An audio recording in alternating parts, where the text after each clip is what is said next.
नमो नमः। अहमस्मि डॉक्टर शुभेन्दु पाठक, अंशकालिक सहायक प्राचार्य दर्शन, पूर्णिमा राम प्रताप संस्कृत महाविद्यालय बेगनी दरभंगा। प्रियांशु छात्र, इससे पूर्व की कक्षा में हमने शास्त्रीय प्रतिष्ठा के छात्रों को दर्शन के संबंध में कह रहे थे, जिसमें कहे हुए थे निर्णयवाद जल वितंडा के संबंध में कह रहे थे। उसी के संबंध में कालातीत या बाधित के संबंध में कह रहे थे।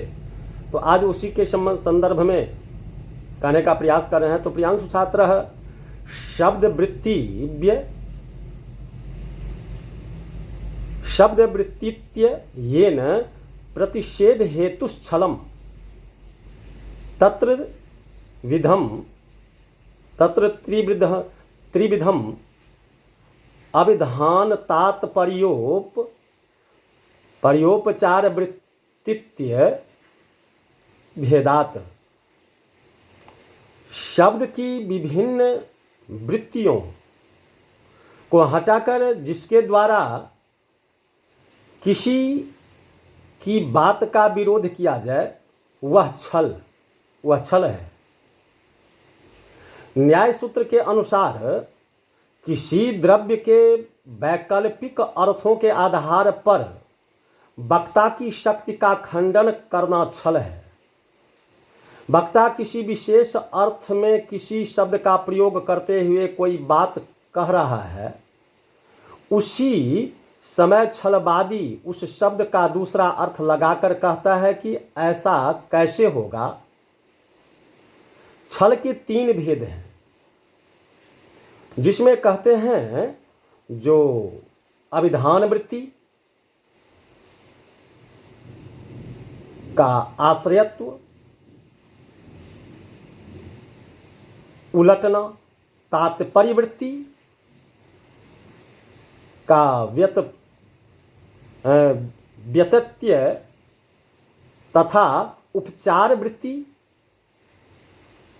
का व्यत्यय अभिधा वृत्ति।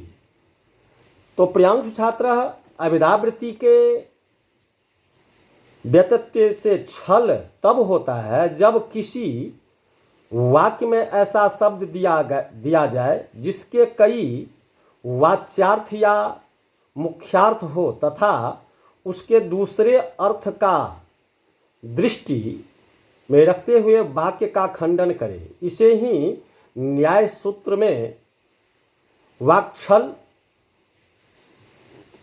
कहा गया है।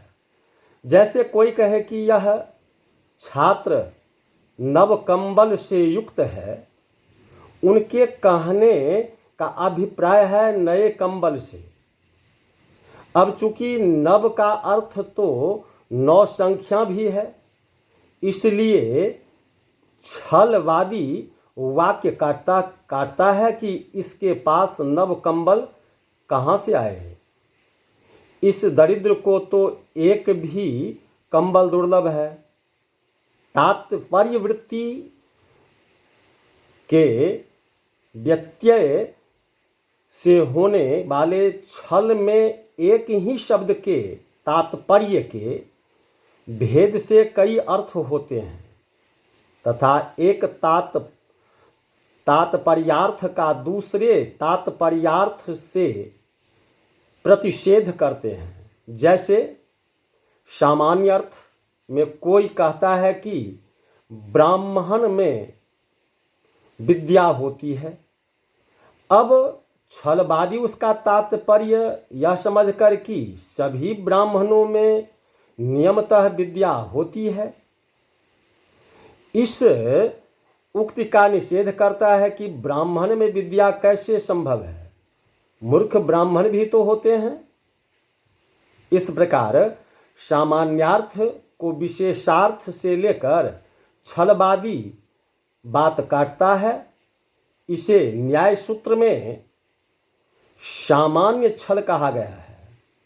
उपचार वृत्ति के व्यत्यय से होने वाले छल में किसी शब्द का, कहते हैं किसी छल का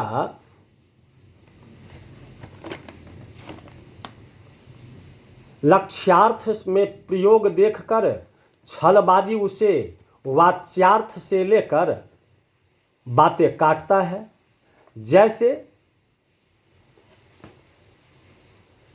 मंच चिल्ला रहे हैं, इसका लक्ष्यार्थ है कि मंच पर बैठे हुए लोग चिल्ला रहे हैं।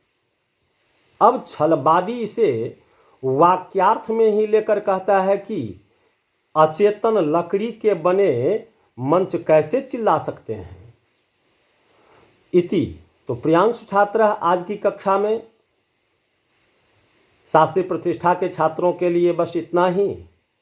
पुनः इस आगे की कक्षा में हम आप लोगों को जाति और उसके 24 भेद के संबंध में कहने का प्रयास करेंगे।